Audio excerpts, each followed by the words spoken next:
A paz do Senhor, amados irmãos, tudo bem? Depois de um tempo sem poder estar reproduzindo o vídeo com meu filho aqui para o nosso canal EBD, hoje estamos aí novamente para voltar essa etapa de estarmos gravando as nossas lições. Para você que ainda não conhece o Nicolas, esse aqui é o Nicolas, o meu filho primogênito, é o que vai pagar minhas contas quando eu tiver mais velho. É ele que vai ser o meu responsável. E hoje eu sou dele e depois ele vai ser de mim. Mas tá tudo certo, né? Quer falar alguma coisa? Fala aí, meu filho. É um prazer estar de volta depois de 3 lições afastado, mas agora voltamos riscando fogo. Isso aí. E aqui não se esqueça, que aqui é tudo fogaréu. A lição, essa oitava lição, ela traz um tema importante que vai falar sobre Absalão, o alto preço da vingança. Nicolas vai fazer a leitura do texto áureo desta lição. Não havia, porém, em todo Israel homem tão belo e tão aprazível como Absalão. Desde a planta do pé até a cabeça não havia nele defeito algum. Segundo Samuel 14:25. A nossa leitura bíblica está em 3 referências. Primeiro, 2 Samuel, capítulo 12, do versos 9 a 12. Depois, 2 Samuel, capítulo 13, versos 28 e 29. E para concluir, 2 Samuel, capítulo 18, versos 9 a 10, depois os versos 14 e o verso 15. Eu vou começar aqui a leitura. Diz assim: Por que, pois, desprezastes a palavra do Senhor, fazendo mal diante dos seus olhos? A Urias o Heteu, feriste a espada e a sua mulher tomaste por tua mulher, e a ele mataste com a espada dos filhos de Amon. Agora, pois, não se apartará a espada jamais da tua casa, porquanto me desprezaste e tomaste a mulher de Urias o Heteu, para que te seja por mulher. Assim diz o Senhor: eis que suscitarei da tua mesma casa o mal sobre ti, e tomarei tuas mulheres perante os teus olhos, e as darei a teu próximo, o qual se deitará com tuas mulheres perante este sol. Porque tu o fizeste em oculto, mas eu farei este negócio perante todo Israel e perante o sol.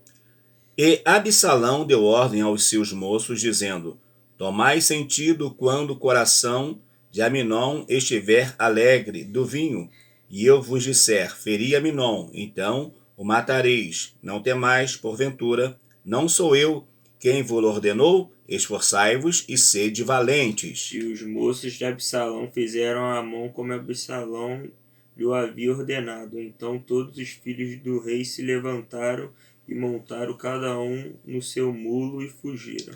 E Absalão se encontrou com seus servos de Davi, e Absalão ia montado, num mulo, e entrando o mulo debaixo da espessura dos ramos de uma grande árvore, de um grande carvalho, pegou-se-lhe a cabeça no carvalho e ficou pendurado entre o céu e a terra, e o mulo que estava debaixo dele passou adiante.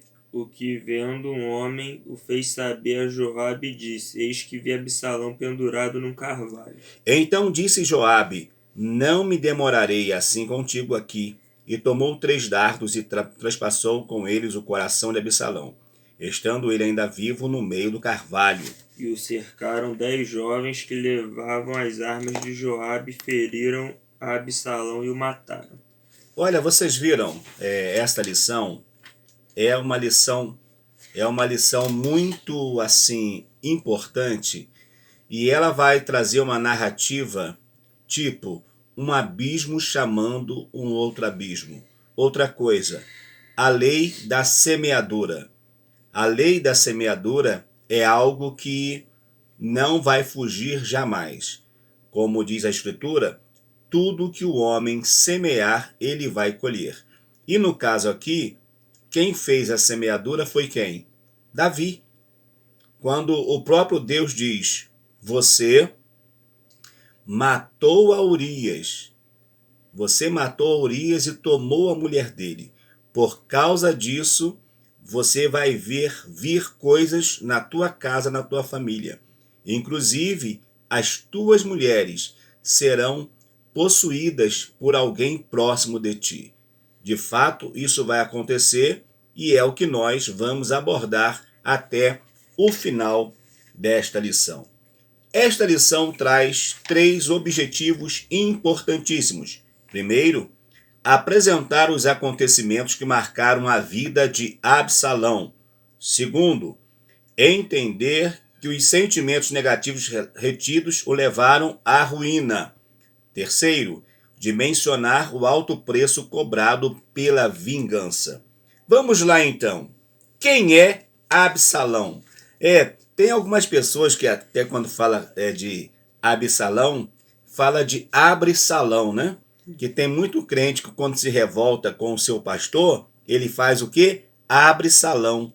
Abre outra portinha de igreja. Mas no caso aqui não tem nada a ver. Aqui é Absalão, que é o nome desse moço. Absalão, o terceiro filho do rei Davi. Sua mãe era Maaca, filha de Talmai, rei de Gesur. Absalão parece no relato bíblico tendo destaque por sua beleza, de modo que não havia em Israel homem tão elogiado por sua formosura como ele.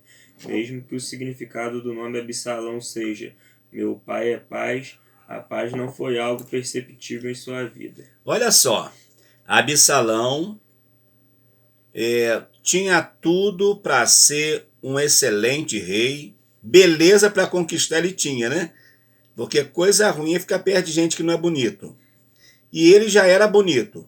Sendo um rei que fizesse coisas boas para o seu povo, ele seria um rei que seria amado por toda a sua vida. Só que a beleza de Absalão não foi suficiente para que ele, de modo, como diz o seu nome, de modo ter a paz, ele conquistasse o reino. Pelo contrário, não é isso que aconteceu com ele. Ele, embora o seu nome significa meu pai é paz, ele foi alguém que preferiu viver as guerras, inclusive no meio do convívio familiar. Assassino rebelde. 2 eventos principais marcaram a história de Absalão: o assassinato de seu meio-irmão Aminon e a rebelião contra o rei Davi, seu próprio pai. Ambos os eventos estão diretamente relacionados com as consequências anunciadas pelo Senhor através de Natã a Davi, no contexto do adultério com Batseba e do assassinato de Urias. Na ocasião, Deus anunciou que o pecado de Davi teria 3 consequências. Viu só? A vida de Davi, o reino de Davi, estava indo tudo bem, tudo na paz. Desde o início, quando Davi surge, ele surge primeiro um adolescente guerreiro. Porque ainda adolescente, ele vai vencer quem? Nada mais, nada menos do que o grande Golias. Quem tinha Golias no seu exército não tinha medo de entrar em uma guerra porque sabia que se os soldados perdessem, Golias ganhava. Então Davi vence a Golias e a partir dali, Davi é visto como um guerreiro, alguém que tinha essa condição. Como foi estudado na lição passada, ele vai herdar de Jonatas as armas de guerra. Aquilo ali vai ser um marco na vida dele. E Jonatas, lembrando que Jonatas era o filho de Saul. Ele então vai herdar essas armas. Davi também, ele vai, vamos dizer assim, se aprofundar a cada dia mais na questão das guerras. Foi um grande rei vitorioso. Só que teve um dia que, ao invés dele sair para a guerra para estarem lutando contra aqueles inimigos do seu povo, ele preferiu ficar em casa. E quando ele fica em casa, ele vai observar a Betseba, uma mulher bonita, uma jovem mulher casada de nova com seu marido Urias. Ele não sabia de quem era ela, mas depois ele vai saber, mas mesmo assim ele continuou na prática do seu erro. Talvez você agora esteja perguntando o seguinte: se Davi era um homem segundo o coração de Deus, por que aconteceu isso com ele? Isso é para mostrar que mesmo que alguém que tenha o coração segundo o coração de Deus, ele está passivo de cometer falhas na sua vida. Ele está passivo de cometer erros na sua vida. E com Davi, mesmo sendo um homem segundo o coração de Deus, ele trouxe essa situação muito ruim para sua casa. A partir desse momento, nós vamos ver, o Nicolas já leu uma parte, e a segunda parte vai dizer que o Senhor falou que 3 consequências a princípio viria na casa de Davi. Primeiro, o filho daquele relacionamento, o primeiro filho daquele relacionamento, ele iria morrer. De fato, o menino nasceu e o menino morreu. Segunda coisa, a espada não se apartaria de sua casa. A partir daquele ato, a morte entrou, a morte passou a fazer parte na família de Davi. Outra coisa, talvez você pensou, mas quer dizer então que se não tivesse acontecido isso, ninguém na família de Davi tinha morrido? Tinha morrido sim, mas não seria como aconteceu. Perfeito? Terceiro, e alguém da sua própria casa tomaria as suas concubinas diante de todo o povo. Lembremos que Davi, quando chama Betseba, ele faz algo escondido. Ele faz algo escondido a ponto de depois querer, quando descobre que ela está grávida, de trazer Urias de volta para casa. Só que Urias não se relaciona com ela. É uma longa história e depois você pode acompanhar essa narrativa em 2 Samuel, capítulo 12. Você vai entender melhor essa história, que aqui não dá tempo de narrarmos todos os fatos. Então nós vamos ver que o que Davi fez escondido agora está dizendo que esse da sua casa iria tomar as suas concubinas e iria fazer isso não escondido, mas seria algo notório diante de todas as pessoas. Esses 3 acontecimentos foram cumpridos à risca. 2.1. O assassino. Absalão era irmão de Tamar, uma mulher dotada de uma beleza singular. Essa beleza atraiu a atenção de seu meio-irmão Aminon, que ficou obcecado pela jovem. Ele desenvolveu um plano ardiloso e violentou sua meia-irmã. Davi ficou revoltado com esse acontecimento, mas não puniu Aminon naquela ocasião. Já o coração de Absalão nutria um ódio pelo que havia sido feito a sua irmã, até que 2 anos mais tarde ele pôs em prática um plano de vingança que resultou na morte de Aminon. Tá vendo só? A coisa que começa errado, ela vai errado. Com certeza, algumas informações chegaram para Davi. Davi nunca tomou atitude, a ponto de a coisa ir aumentando e aumentando e aumentando. E chega então para Davi que Aminon havia violentado, havia forçado a sua meia-irmã, porque ela não era irmã parte de mãe e parte de pai, era somente por parte de pai. Então nós vamos ver que, quando isso acontece, Davi tinha que ter feito o quê? Ter chamado Aminon e ter punido Aminon. Mas o que ele fez? Passou a mão. Deixou, ouviu, mas naquela hora ele não tomou nenhuma iniciativa. E Absalão também soube da história. E Absalão, ele vai nutrir, a partir daquele momento, um ódio muito grande contra o seu irmão Aminon. Vão se passar 2 anos e vamos ver que ele está com um ódio enorme no seu coração. Isso acontece hoje também com muita gente que até mesmo na igreja, às vezes não libera o perdão. Acontece algo, passa-se dias, semanas, passam meses e até anos e as pessoas não perdoam. As pessoas não liberam perdão. Como fala o nome dele, meu pai é paz. Mas Absalão, nesses 2 anos, não viveu em paz. Ele viveu arquitetando um plano que ele pudesse dar fim à vida do seu meio-irmão Aminon. E, de fato, isso aconteceu. Quando isso acontece, Davi, ele vai ficar muito triste, porque na verdade ele perdeu um filho. Mas ele vai entender também, Davi vai entender que era Deus cumprindo a palavra que havia dito do que aconteceria na sua casa. De fato, isso aconteceu. A tragédia estava estabelecida e não teria como mais voltar atrás. O 2.2 vai falar sobre o rebelde. Lembrando que, como nós lemos na lição, Absalão, além de ser filho do rei Davi, o avô dele por parte de mãe também era rei. Então o que aconteceu? A coisa apertou do lado do pai, ele correu para o lado do avô e pediu proteção lá com o avô.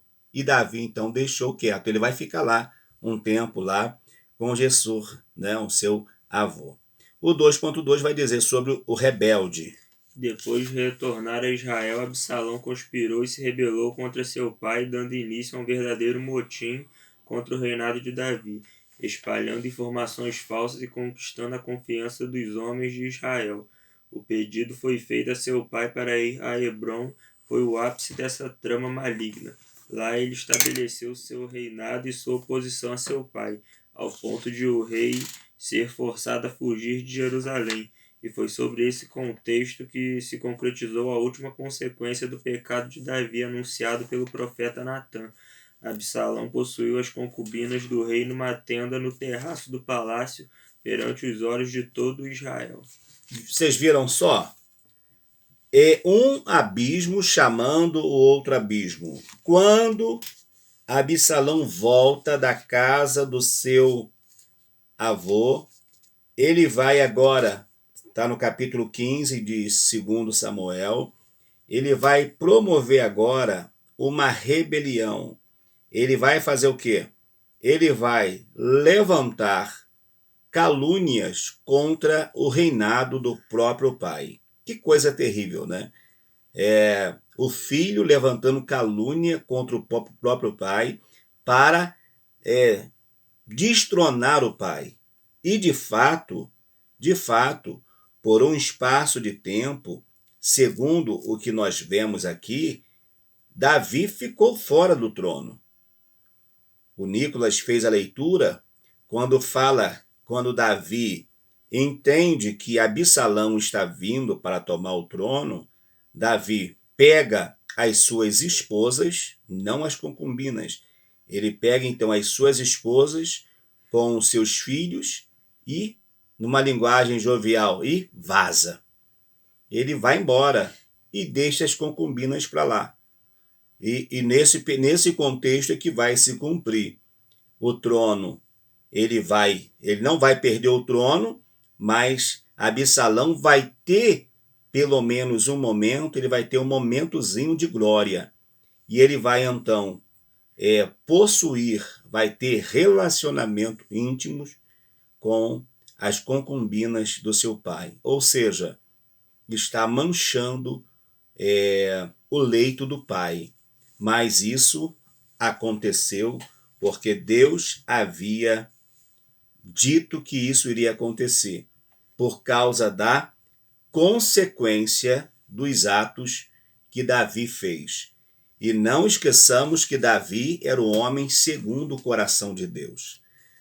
O que difere ou que faz diferença entre Davi e nós, entre Davi e um homem normal como nós, é o seguinte, que Davi tinha uma predisposição em adorar, em glorificar a Deus, em exaltar o nome do Senhor.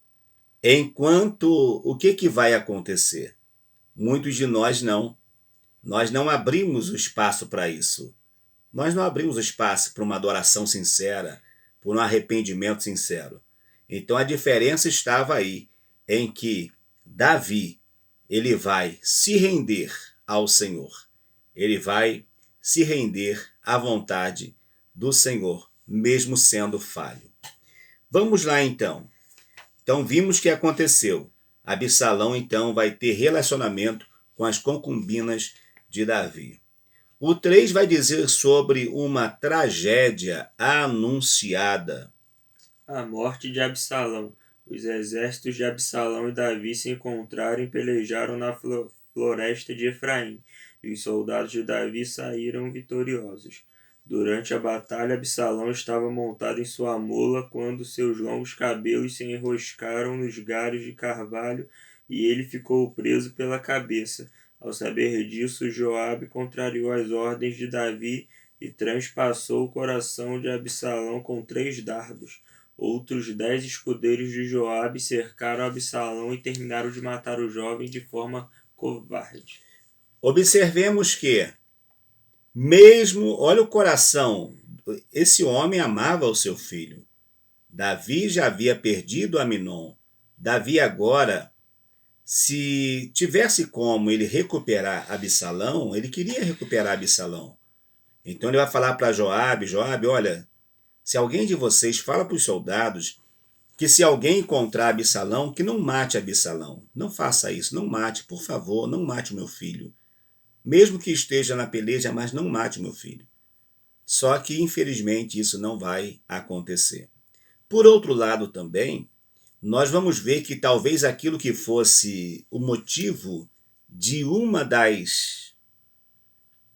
eu não sei nem a palavra certa que eu queria usar aqui, da beleza, vamos dizer assim, uma daquilo que seria a beleza de Absalão, que talvez aqueles cabelos compridos, né, meio encaracoladinho, né? Foi a ruína dele. Exatamente, aquele cabelo bonito, e de repente quando ele entra na peleja e vão para a floresta e cavalos correndo, né? Parece que eu estou vendo até aqueles filmes que acontecem das pessoas correndo, cavalos correndo em meio da floresta, e está Absalão na frente e sabe que os soldados do seu pai estão vindo atrás, ele vai correndo e de repente a mula não quis nem saber, né?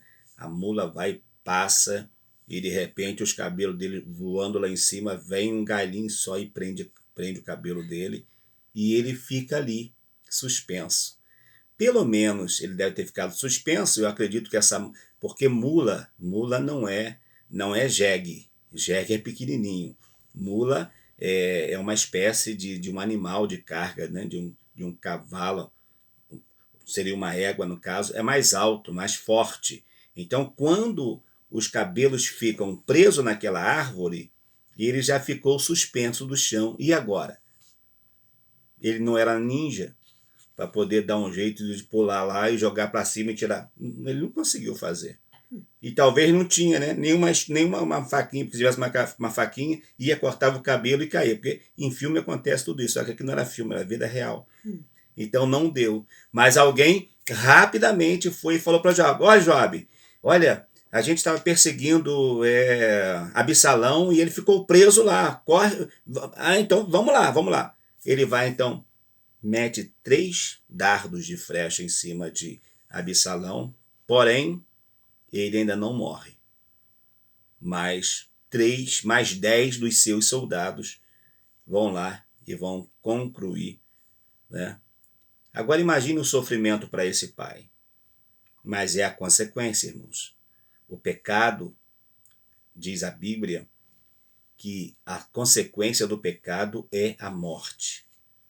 E nesse caso aqui, a morte aconteceu literalmente. Caminhando já para o final da nossa lição, a vingança nunca é plena. Nunca pense assim, eu vou me vingar e vou me dar bem. Você vai quebrar a cara. Você vai se dar mal. Porque a vingança, diz a Bíblia, a vingança pertence a quem? A Deus e não a nós homens. A tragédia na vida do jovem Absalão estava anunciada. A lei da semeadura é infalível. O que semear, ou seja, quais atitudes tomar, é opcional. Já a colheita, as consequências das suas escolhas é obrigatória. E com as suas atitudes, Absalão cavou um poço e o fez fundo até cair na própria cova. Leia Salmos 7, do 14 ao 16. Vamos ler Salmos 7, do 14 ao 16? Vamos ler aqui rapidinho. Salmos 7, do 14 a 16. Eu aqui anotei, para a gente conversar, para a gente falar um pouquinho, 7 do 14, Salmos 7, 14 a 16 diz assim: Eis que esse está com dores de perversidade, concebeu trabalhos e produzirá mentiras. Cavou um poço e o fez fundo, e caiu na cova que fez. A sua obra cairá sobre a sua cabeça, e a sua violência descerá sobre a sua mioleira. A chapa é quente, não dá para fugir. Aqui nós vimos que, nessa introdução, diz que a tragédia na vida dele era algo anunciado. Porém, as atitudes que nós tomamos, elas são opcionais. Eu posso optar em fazer ou não fazer. Agora, uma coisa é certa: o que eu fizer trará consigo as consequências. Você pode dizer que é a lei do retorno ou a lei da semeadura. Então, o que vai acontecer? Exatamente isso. A escolha dele, o ódio que ele nutriu pelo seu irmão, aquilo ali vai lhe trazer essas consequências. A questão dele assumir o papel, de repente, de querer até ir contra o pai, de repente munido por alguém que também já estava chateado com Davi e alguma coisa, e foi fazendo a cabeça dele, ele foi naquela de querer tomar o trono do pai. Aquilo ali foi uma lei que é real. A Bíblia fala: quem honra pai e mãe vive mais, mas quem não honra pai e mãe morre mais cedo. É o 10 mandamentos. Então, a consequência na vida dele só veio porque ele, infelizmente, não quis seguir o que manda a lei do Senhor. O príncipe Absalão tinha tudo que um jovem poderia querer. Filho do maior rei de Israel, rico, incomparável em beleza, a ponto de ser aclamado e elogiado entre todos.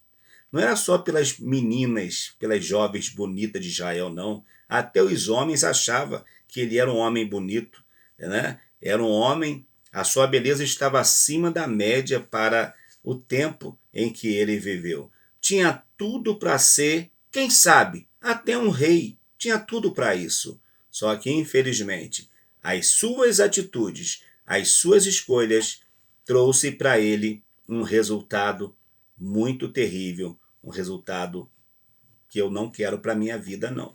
O 4.1 vai dizer sobre a vingança não tem valor, mas exige um alto preço. A vingança não foi nem nunca será plena, pois ela rouba das pessoas a capacidade de serem a imagem e semelhança do seu Criador.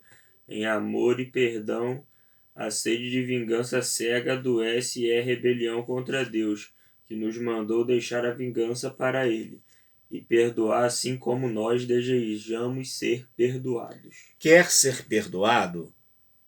Libere perdão. Quer receber a bênção de Deus? Abençoe. Mas pastor, fulano, o meu amigo fez algo contra mim. Coloque ele nas mãos do Senhor. Não queira você agir com a sua própria força, com a sua própria vontade, porque depois você pode se arrepender de algo que você está fazendo. Pense nisso, pense nisso. Então a vingança, ela não tem valor. Por que não tem valor? Porque a vingança a pessoa faz, mas ela não vai trazer um retorno positivo. Pelo contrário, ela vai trazer um retorno de derrota para a vida desta pessoa. A vingança oferece uma falsa promessa de preenchimento. Uma falsa promessa de preenchimento. Porém, é uma ilusão de que apenas ela trará cura e paz. A vingança não resolve. Aparentemente, ela vai amenizar uma ferida que estava aberta a um sofrimento, mas depois sabe o que vai fazer? Com a vingança, outras pessoas entrarão no circuito e outros fatores virão, outras guerras serão formadas, outros problemas surgirão e daqui a pouco uma família toda está em ruína por causa da vingança de um membro desta família. Ei, entregue a vingança a Deus. Deixe na mão do Senhor. O que eu devo fazer então, pastor? Se eu posso te aconselhar, diria o seguinte: ore. Entregue nas mãos do Senhor, que o Senhor fará aquilo que ele entende que é importante para a sua vida. Vamos caminhar para a nossa introdução e o Nicolas já vai te fazer um convite para a próxima lição. A vida é muito breve para perdermos tempo com ressentimentos. Eles roubam a nossa alegria e assumem o controle das nossas vidas. Em Absalão, vemos um príncipe que se curvou diante das suas próprias emoções e pagou o alto preço exigido por elas. Assuma o controle dos seus sentimentos e domine o que tem tentado te dominar. Domine o que tem tentado te dominar. O que estava tentando dominar Absalão? A vingança. A vingança dominou a mente, e a gente costuma muito usar a questão do coração. Dominou a mente, desceu para o coração, e ele ficou por 2 anos arquitetando momentos, meios para poder matar o seu irmão. A ponto de aconselhar, gente, dá uma bebidinha pro meu irmão lá, a hora então que ele estiver bem alegre lá, aí acaba com a vida dele. Que coisa terrível. Porém, o caso dele, a sua morte, também foi terrível por causa da escolha que ele fez.